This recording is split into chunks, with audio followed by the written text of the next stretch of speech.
chamarrita porque hace frío, o bueno, al menos hoy yo salí con mucho frío de mi casa, pero no, creo que sí la temperatura está ligeramente más baja y vale la pena cuidarnos las vías respiratorias, no solamente con la alimentación, que es en el buen consumo o en el suficiente consumo de vitaminas y minerales líquidos en la dieta, sino también taparnos un poquito por ahí, ayudarle al cuerpo a que no tenga estos cambios de temperatura tan bruscos, ¿no?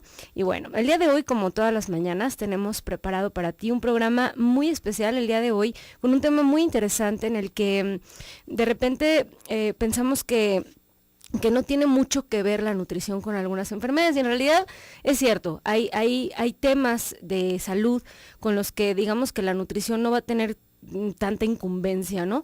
Pero hay temas en los que sí, específicamente que vamos a tocar el día de hoy es muy interesante porque es un tema que pensamos que no tiene relación y la verdad es que la relación es muy estrecha. Vamos a hablar acerca de una enfermedad, una situación de salud que es una enfermedad pulmonar que se llama enfermedad pulmonar obstructiva crónica o mejor conocida como EPOC. El EPOC o la enfermedad pulmonar obstructiva crónica es una enfermedad que digamos es la última etapa o la etapa más tardía de una situación pulmonar que viene derivada pues de otras, ¿no? El día de hoy vamos a tener el gusto de tener en la línea a una nutrióloga del Hospital Civil, a Lluvia Soto Romero. Ella es licenciada en nutrición y nos va a estar platicando acerca de por qué es importante la nutrición en este tipo de pacientes. Y bueno, para empezar, ¿qué es esta enfermedad? ¿Cuáles son sus síntomas? ¿Por qué va a ser importante pensar en la situación nutricia de estos pacientes? Y bueno, finalmente, pues, ¿cómo lo vamos a poder resolver, no? Vamos a dejar bien claro y recuerden que la nutrición no cura, absolutamente ninguna de las enfermedades la va a curar, ¿sí? Simplemente la nutrición ayuda a controlar algunas situaciones crónicas de salud. Y sí, va a ser el pilar fundamental en el control de las enfermedades crónicas, pero como bien lo sabemos, la enfermedad crónica no se quita, ¿sí? Entonces no se va a curar y la nutrición no tiene ese papel, no juega ese papel. Simplemente nos ayuda a controlar, a prevenir y a acercarnos a tener una mejor calidad de vida, ¿no? Pero no hay que confundirnos con el que, es que cuando empecé a comer me curé. La verdad no. Honestamente, es solo el control de las enfermedades, específicamente en esta enfermedad pulmonar. Va a ser el mismo caso, no nos va a curar absolutamente nada, pero sí nos va a ayudar a controlar algunas situaciones y que se ven o se viven pues en algunos pacientes que sufren de esta enfermedad. Si te interesa el tema, recuerda que puedes comunicarte con nosotros a través de los teléfonos en cabina 3122-1190, 3647-1883, la línea nacional sin costo 01800-727-5420 y la línea directa Austin 512-215-4909.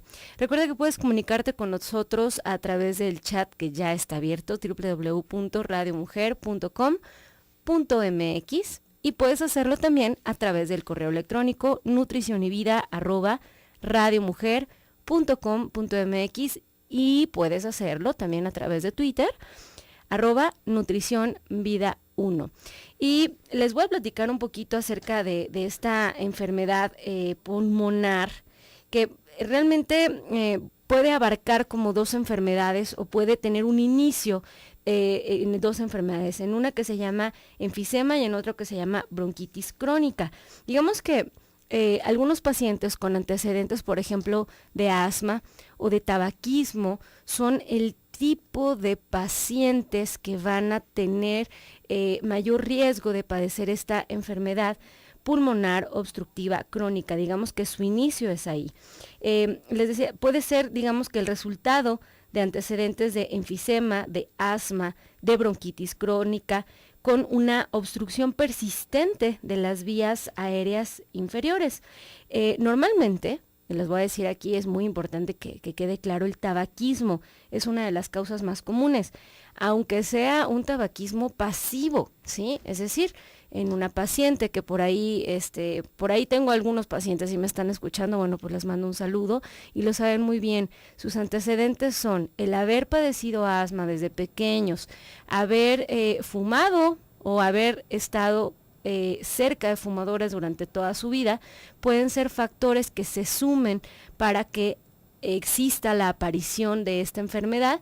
Y bueno, la inanición puede ser causa de algunas bueno, puede ser la causa de esta enfermedad, aún sin que haya el factor del tabaquismo. Normalmente el tabaquismo, insisto, es la razón más común, pero no necesariamente es, ¿no? Los signos y síntomas de esta enfermedad son como muy claros, y uno de los más específicos, o que vamos a encontrar en la mayoría de los pacientes, es algo que se llama disnea de esfuerzo, la falta de oxígeno frecuente, la disminución del volumen respiratorio y, por supuesto, una disminución de la capacidad de los bronquios de poder, digamos que, ser canal para que entre el oxígeno en el cuerpo, ¿no? Es una obstrucción total de las vías respiratorias.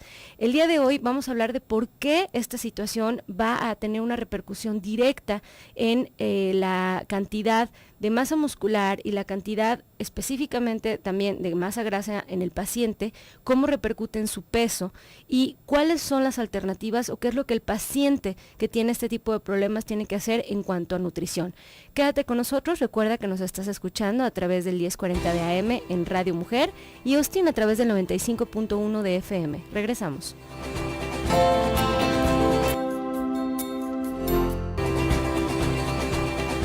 7:19 de la mañana, estamos de vuelta en tu programa Nutrición y Vida. El día de hoy hablando acerca de la enfermedad pulmonar obstructiva crónica, o mejor conocida como EPOC por sus iniciales.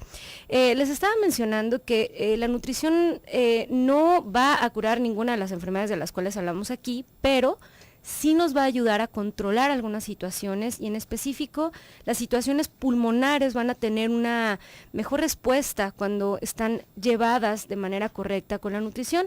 Tenemos ya en la línea a la licenciada en nutrición Olivia Soto Romero.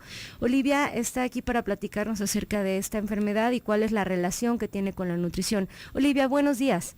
Hola, ¿qué tal? Muy buenos días, tengan todos ustedes. Muchas gracias por el tiempo que te estás tomando de platicarnos a todos los radioescuchas de qué se trata esta enfermedad. Platícanos un poquito qué es la enfermedad pulmonar obstructiva crónica, Olivia. Mira, esta es una de las enfermedades más comunes actualmente, sobre todo porque tenemos muchos factores como es la contaminación, como el efecto del tabaquismo, que ahorita hay mucha prevalencia de tabaquismo. Y bueno, el EPOC es una enfermedad que causa dificultad para respirar. Y bueno, en la mayoría de las personas aparece como una tipo bronquitis o como un tipo enfisema. Esta enfermedad lo que va a hacer es que pues va a limitar mucho a la persona en cuanto a su posibilidad respiratoria. Y bueno, por eso es tan importante tener así como un mantenimiento de un estado nutricional óptimo en las personas con esta enfermedad, porque bueno, si ya tenemos una enfermedad que limita el flujo aéreo, entonces ahora imaginémonos si también estamos por otra parte con algún problema de desnutrición, o en este caso de sobrepeso también. Bien, entonces, ¿tienen algún como riesgo mayor este tipo de pacientes de sufrir algún tipo de desnutrición? Claro, es una de las principales como consecuencias de la enfermedad. Si bien a lo mejor una persona puede empezar con la enfermedad teniendo un sobrepeso o una obesidad, pero la complicación a largo plazo de esta enfermedad, lógicamente se espera que la persona pierda peso. De hecho, se ha visto que la tercera parte, por ejemplo, de los pacientes con esta enfermedad, en el transcurso de los años, es decir, cuando la enfermedad ya está de un estado moderado o grave, presenten una desnutrición. Ya dependerá mucho de la persona, pues, pero puede ser desnutrición moderada o severa, inclusive. Y sí, o sea, tiene mucho que ver la desnutrición en estos pacientes, por eso es tan importante que se les esté dando un manejo de inicio. O sea, no dejarlo así de que, ay, bueno, ya está enfermo, ya que esté más complicado, ya que esté desnutrido, entonces lo atendemos. Por eso la importancia de que si una persona ya está diagnosticada como tal, entonces que se le preste mayor cuidado como parte de el tratamiento que se le está dando tanto médico, entonces también se le tiene que dar un tratamiento nutricional. Bien, ¿quién tendría que hacer este diagnóstico y cuál sería, digamos que los radioescuchas que nos sintonizan, cuál podría ser la sospecha de que a lo mejor yo tengo este problema? ¿Cómo me puedo dar cuenta y a quién puedo acudir para el diagnóstico? Mira, de inicio se tiene que ir con el médico.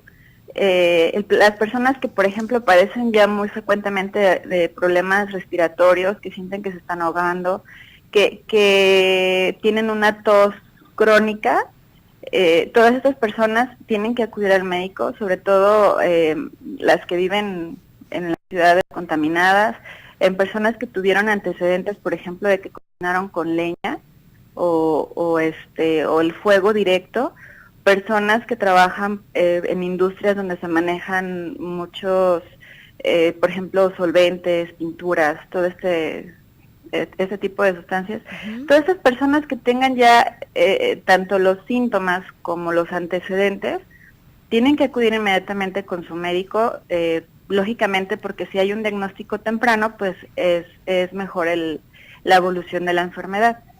Y eso es por parte médico.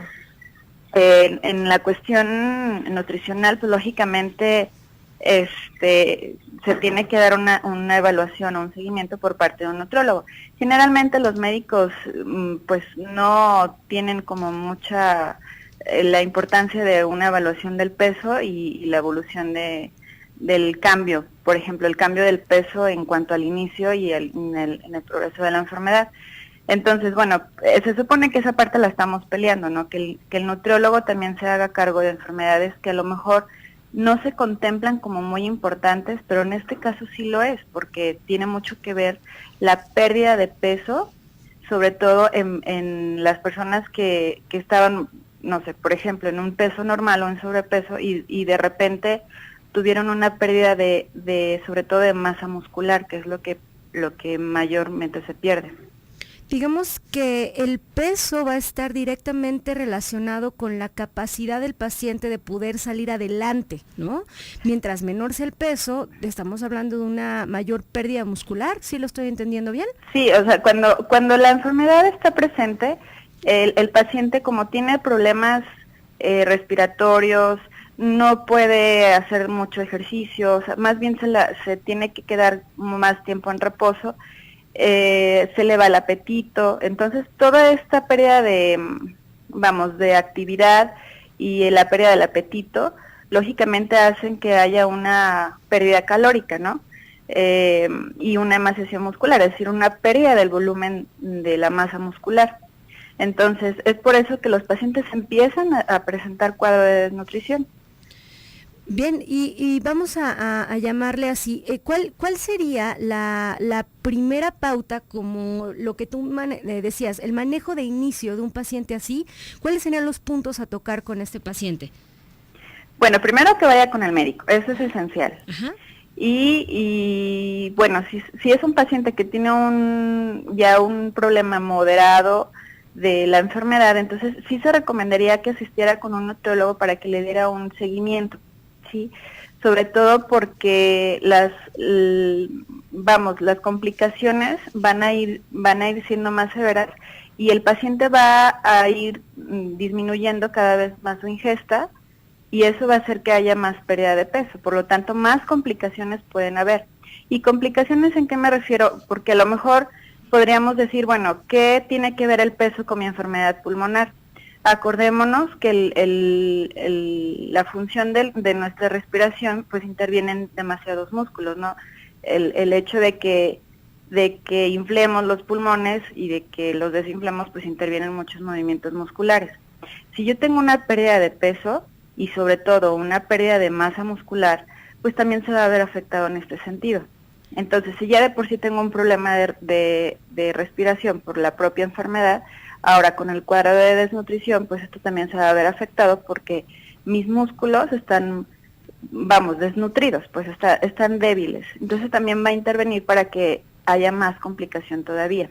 Sí, sí, de por sí hay una, digamos que está comprometida la función pulmonar y luego le quitas la fuerza que te da los músculos, pues entonces se puede complicar aún más.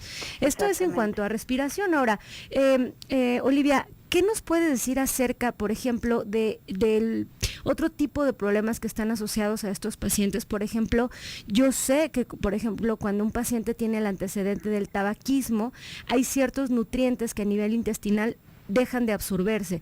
¿Qué tipo de nutrientes o qué tipo de problemas pueden presentar estos pacientes? Mira, por ejemplo, en este tipo de pacientes lo que más se ve afectado es por ejemplo, el potasio, el magnesio y el fósforo. Son los principales que se ven afectados, ¿sí? Entonces, por eso se recomienda que ese tipo de pacientes tengan una dieta rica en estas tres sustancias. También el calcio, lo que es el calcio, potasio, magnesio y fósforo son las principales sustancias que van a intervenir. Si tú me dices que de una vez digamos las recomendaciones, las decimos. Bien, si quieres, esas las vamos a dejar para regresando del corte, para tener todo el bloque completo y que nos platiques cuáles son las recomendaciones que pudiéramos darles a todos estos pacientes que están, digamos que identificando algunos de los problemas que ya nos mencionaste, esta falta de la respiración, que tienen una tos crónica, que tienen el antecedente que decíamos que es el tabaquismo, o como tú bien nos mencionabas, el haber cocinado con leña o con el fuego directo. Olivia, por favor, quédate con nosotros. El tema de hoy, enfermedad pulmonar obstructiva crónica y su relación con la nutrición. Quédate, nos estás escuchando a través del 1040 de AM, Radio Mujer, el sexto sentido de la radio.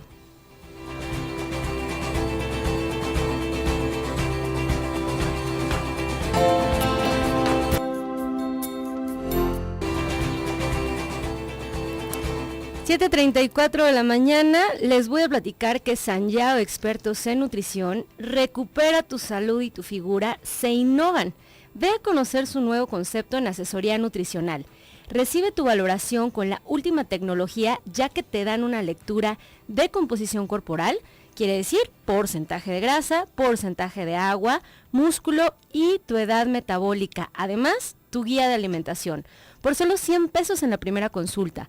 Comunícate al 3647-1187 o envía un mensaje de texto o llamada perdida al 3318 31 25 14. Repito, 3318 31 25 14.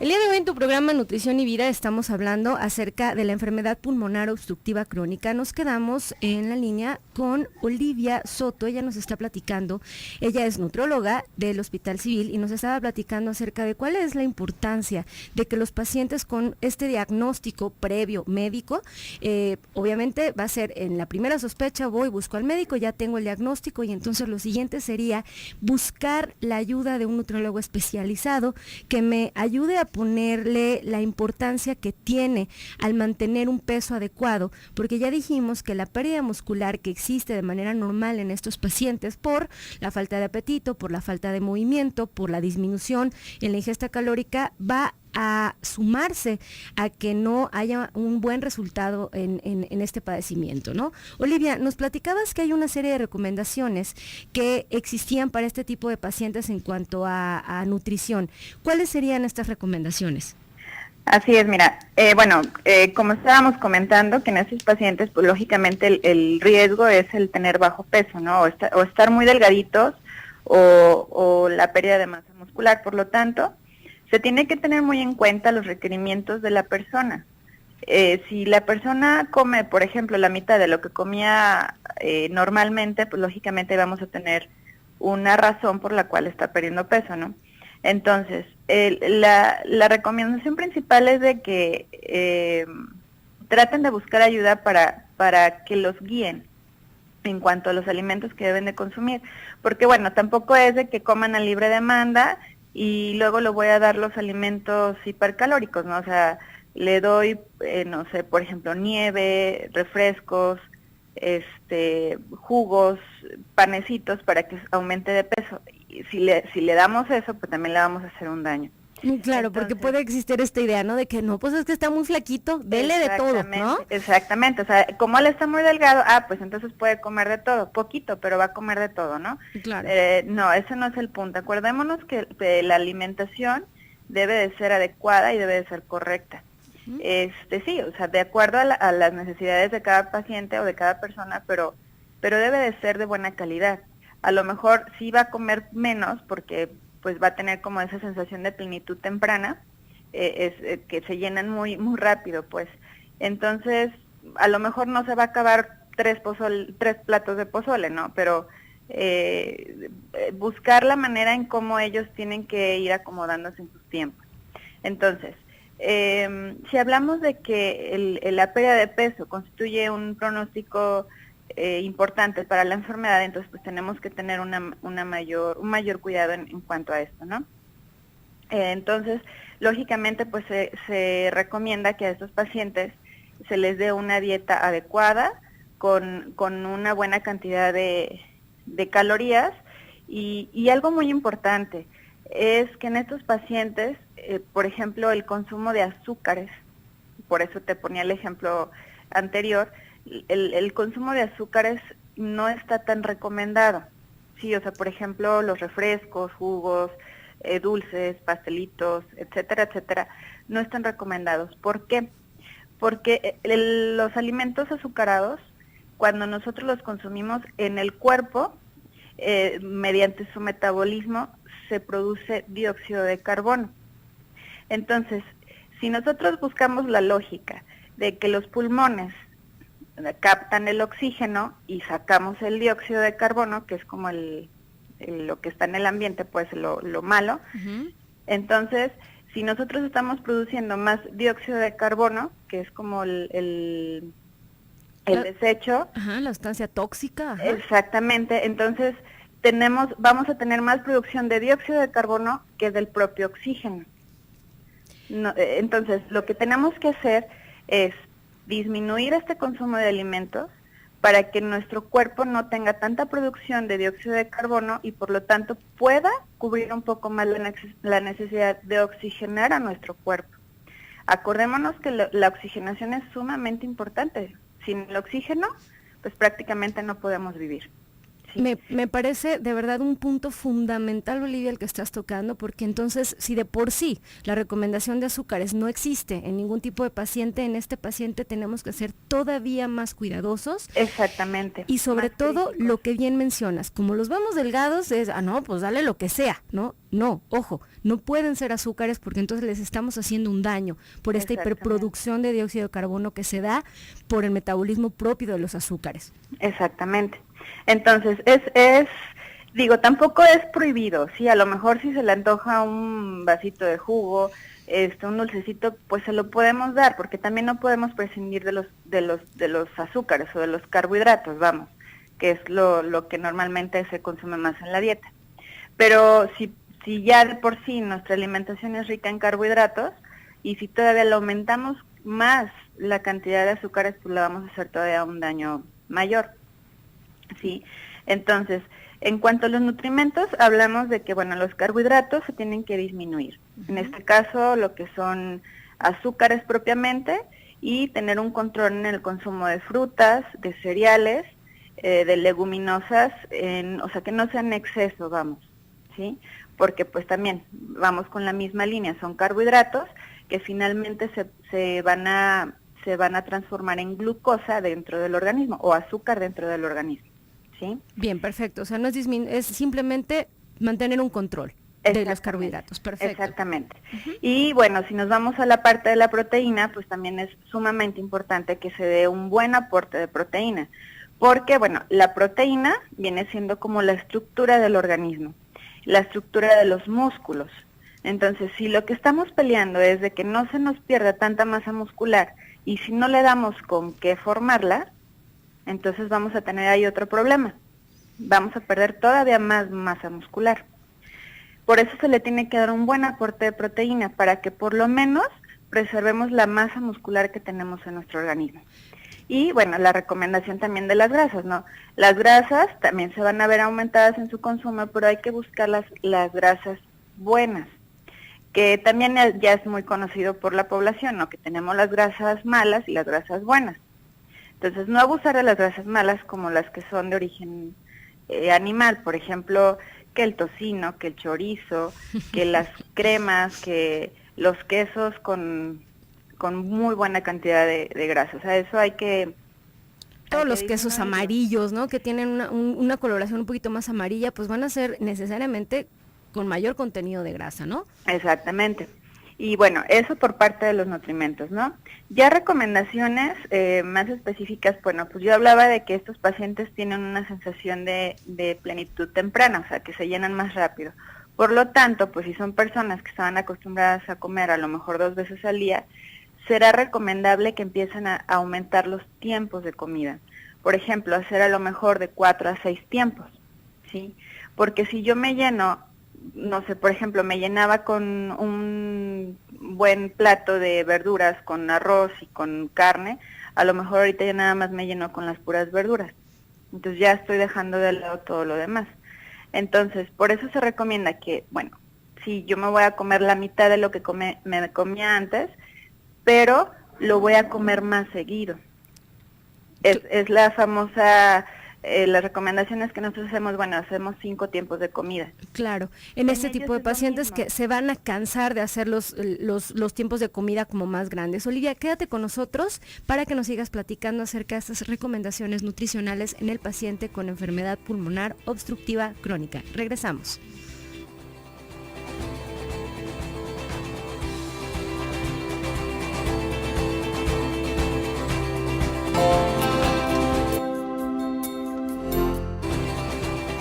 7:49 de la mañana, estamos de vuelta a el último bloque de tu programa Nutrición y Vida, en el que el día de hoy estamos hablando acerca de la enfermedad pulmonar obstructiva crónica, que es una enfermedad muy común en la población mexicana, por lo que bien nos decía la licenciada en nutrición Olivia Soto, que por el ambiente en el que vivimos y por los antecedentes de tabaquismo, por la incidencia tan alta de tabaquismo en México, pues es una enfermedad con una presentación muy alta, ¿no? Nos estabas platicando, Olivia, acerca de cuáles son las recomendaciones para este tipo de pacientes que en general se van a cansar mucho de comer porque, bueno, no tienen una buena oxigenación. Así es que el número de comidas que estos pacientes hagan, pues va a tener que ser un mayor número porque tienen que ser poquitas cantidades de alimento en muchos momentos del día. Con respecto, Olivia, a la consistencia de los alimentos, ¿cuál sería la recomendación para este tipo de pacientes? La consistencia va muy de acuerdo a cada tipo de paciente, digo, también hay que pensar que no son pacientes que están totalmente críticos, ¿no? Pacientes que están controlados pueden seguir comiendo de manera habitual, como normalmente están acostumbrados a hacerlo. Nada más hay que tener cuidado en que, bueno, si van a tomar muchos líquidos, pues a lo mejor que no se les vaya a desviar el alimento hacia las vías respiratorias, o alimentos sólidos que se le vayan a ir atorando, ¿no? Nada más tener mucho cuidado en masticar muy bien sus alimentos, en que, por ejemplo, que no sean líquidos con gas, porque también esto puede hacer un efecto de que estoy demasiado lleno, ¿no? Entonces también me va a evitar mucho el consumo de mis alimentos. Pero no, básicamente la consistencia puede ser la misma si es en un paciente controlado, con la enfermedad totalmente controlada, ¿no? Pero bueno, si ya nos vamos a un paciente que ya está crítico, que ya está con la enfermedad un poquito más severa, entonces ya tenemos que empezar a ver la necesidad de un soporte nutricional, ¿sí? Si es un paciente que ya tiene una pérdida de peso excesiva, que ya es muy difícil que consuma un platito completo de comida, aunque sea mini, si ya son muchos los problemas que se están teniendo en cuanto a la alimentación por sí mismo, bueno, existen en el mercado también productos que nos pueden ayudar vamos, como complementar la alimentación que está requiriendo, ¿no? Digo, para esto sí es importante que el médico o el nutrólogo se lo indique, pero ya me estoy yendo así como a pacientes... De hospital, ¿no? O sea, no paciente que o esté en su casa. ambulatorios, por ejemplo, que estén en su casa y que ya estén, que los familiares, que en este caso son los que pues tienen que estar al pendiente de todas estas cuestiones, ya se vean con mayor dificultad en cuanto a que su familiar esté con problemas de ingesta de alimentos. Okay. Entonces, digo, y lo menciono porque es el caso, lamentablemente algunas instituciones pues como que no es de mucha importancia el rollo de la alimentación y lo dejan a un lado, ¿no? No sé, por ejemplo, dicen al paciente, con su oxigenación tiene, o sea, póngale su tanquecito de oxígeno y es más que suficiente, pero sí, también la nutrición es importante porque el paciente se está consumiendo solo, pues. O sea, ahora sí que cuando tenemos una pérdida de peso es porque el cuerpo está necesitado de energía. Entonces lo menciono porque es muy importante también que lo hay en la sociedad. Hay pacientes que ya están con problema de desnutrición y bueno, no hay que esperarnos más tiempo. Es indispensable que ya busquen ayuda para que se les pueda dar un soporte nutricional o bueno, recomendaciones que puedan ayudarle a que su paciente recupere un poco de lo que ya perdió. Claro, y que mantenga cierta calidad de vida, ¿no? Exactamente. Olivia, con respecto, por ejemplo, a la cantidad de líquidos que este tipo de pacientes debe consumir, ¿hay algún tipo de recomendación especial? También, mira, esto va muy de acuerdo a las características de cada persona. Digo, tampoco se va a restringir en su totalidad los líquidos, pero por ejemplo hay personas que ya presentan problemas de dematización, por ejemplo, que están acumulando líquido en el cuerpo, ¿sí? Y esto también puede ser un problema porque si las personas abusan de los líquidos, puede haber alguna consecuencia de que se les vaya acumulando líquido en los pulmones. Y si de por sí ya hay un problema de oxigenación y luego le ponemos líquido en los pulmones, pues esto va a quitarlo, a restarle más la capacidad respiratoria. O sea que tiene que ser de manera individualizada la cantidad de líquidos que se le tenga que dar al paciente, la cantidad de proteína, el número de comidas, o sea, no podemos generalizar absolutamente nada, aunque sean pacientes que tengan el mismo diagnóstico, ¿no? Exactamente, esto se aplica en todos, ¿no? Y bueno, pues también digo, tampoco se va a recomendar tómese una taza de agua al día, ¿no? Porque también es indispensable que el paciente conserve la humedad que todos tenemos, ¿no? En las mucosas es indispensable conservar una cierta humedad y bueno, por ejemplo, en este tipo de pacientes se produce más moco. Entonces, si no le damos la suficiente cantidad de líquido, pues también estos van a ser van a obstruir un poco más las vías y pues también van a evitar que se oxigene de una mejor manera. Bien, ¿y habría algún tipo de alimento que tendría que retirarse de la dieta para evitar que se produzca este moco? Por lo general son los azúcares, azúcares y bueno, también dependiendo de la cantidad de moco que se esté produciendo, pues también se dice que algunos lácteos son los responsables de que se produzcan por aquello de las alergias y de la inflamación de las mucosas que se puedan presentar, pero bueno, esto también no se puede generalizar. No se puede generalizar. ¿Y habría algún tipo de suplementación recomendada o algún tipo de vitaminas o minerales que tengan que aumentarse o que se vean aumentados los requerimientos de vitaminas y minerales en este tipo de pacientes? Sí, mira, por ejemplo, si nos ponemos a analizar si esta persona tiene una baja ingesta de alimentos, pues no cubre sus requerimientos diarios y se ven afectados en general todas las vitaminas y minerales, ¿no?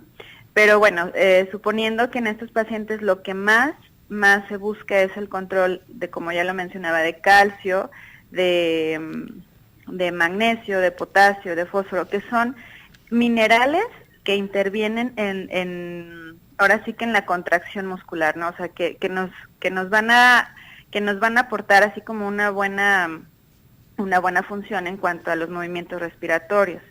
Y bueno, si nos ponemos a pensar, si la persona sigue fumando, a pesar de que ya tiene la enfermedad, pues acordémonos que el cigarro, que me voy más al cigarro porque es como la principal causa, El cigarro, pues con todas las sustancias dañinas que se consumen, van a intervenir en que muchas de estas sustancias no se absorban, ¿sí? Y te las menciono porque son las principales, o sea, principalmente es el calcio, lo que va a verse permite inhibido no en este tipo de pacientes. Exactamente. Entonces, por eso, bueno, se recomienda que este tipo de personas tengan un buen consumo de alimentos que contienen el fósforo, el magnesio, el potasio y el calcio, como cuáles. Por ejemplo, de calcio, pues es bien sabido que lo da el pescado, algunos lácteos y derivados, por ejemplo, la tortilla también es una buena fuente de calcio. Y de potasio, por ejemplo, pues están los frijolitos, las lentejas, algunas semillas como las nueces, cacahuates. De potasio también lo tenemos en cuanto a las fresas, las naranjas, la papaya, verduras, por ejemplo, el jitomate, la zanahoria, las acelgas. Todos estos alimentos son ricos en potasio. Y a pesar de todas estas recomendaciones, Olivia, la recomendación principal sería que busquen a su nutriólogo para individualizar el tratamiento. Así es. Olivia, bueno, ¿en qué teléfono? ¿Perdón? Las que no tienen la posibilidad es ir controlando su alimentación, nada más con eso. Perfecto. ¿En qué teléfono te podemos localizar? Mira, estamos en el Hospital Civil, es el 3618-9362. 62, perfecto. Ella es Olivia Soto, ella está como experta en nutrición en el Hospital Civil, así es que bueno, te agradezco muchísimo tu participación, Olivia, muchísimas gracias por la información, que estoy segura que a más de un radioescucha le puede servir. Ahí tienen la información, espero que les haya servido. Si alguien le checó algo de lo que estuvimos platicando el día de hoy, busquen ayuda, atiéndanse porque pueden mejorar su calidad de vida. Los voy a dejar en un programa más del doctor Gilberto Priego, espero que tengan un excelente martes.